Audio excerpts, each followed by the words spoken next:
Қайырлы күн баршаңызға. Бүгін біз сіздермен күнделікті сүйіп жейтін тағамымыз манты дайындайтын боламыз. Ең оңай жолмен жасаймыз. Видеоның соңына дейін қараңыздар және арнама тіркелуді ұмытпаңыздар. Ең алдымен қамырымызды дайындаймыз. Ол үшін бізге ұн, тұз, жылы су керек. Ұнымызға тұз салып, жылы сумен қамырымызды илеп, дайын болған соң жарты сағатқа қоямыз.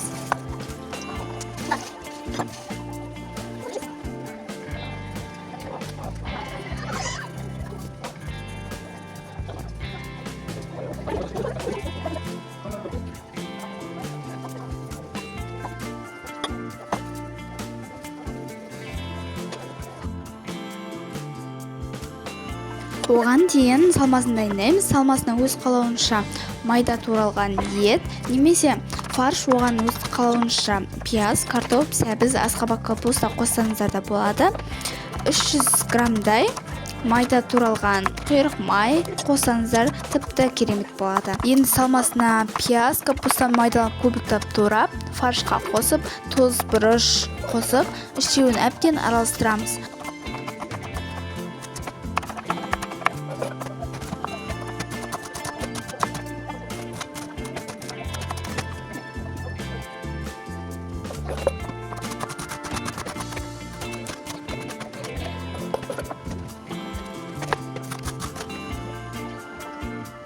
Салмамыз дайын. Енді қамырды қатты жұқа, қатты қалың қылмай жаямыз. Өз қалауынша формасын дөңгелектеп, не төрт бұрыш қылып жасауларыңызға болады.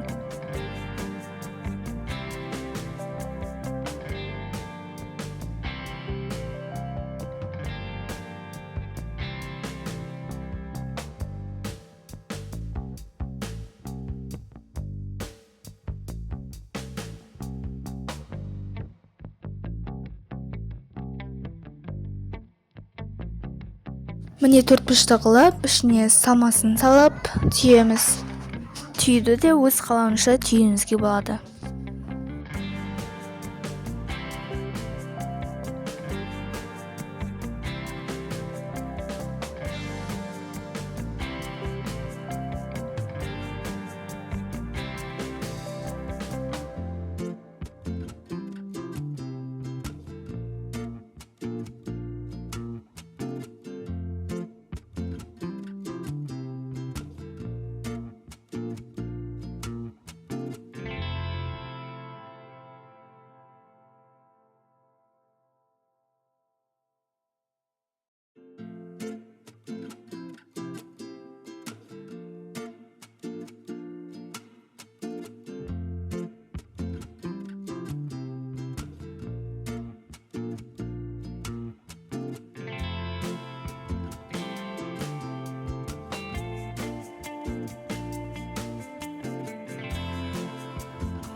Мантаварканы майлап түйген мантыларды саламыз. Бәрі дайын болған соң, мантаваркаға су құйып, үстіне түйілген мантыларды қойып шығамыз. Түйілген мантының үстіне сұйық май жақсаңыздар да болады. Мантаваркадағы су қайнап буы шыққанда әрі қарай 45 минутқа қойып пісіріп аласыздар. Подливасына табаға пияз бен сәбізді, тұзды өңдеушілерді қосып қуырып аламыз. Мінекей, өте оңай. Мантымыз дайын.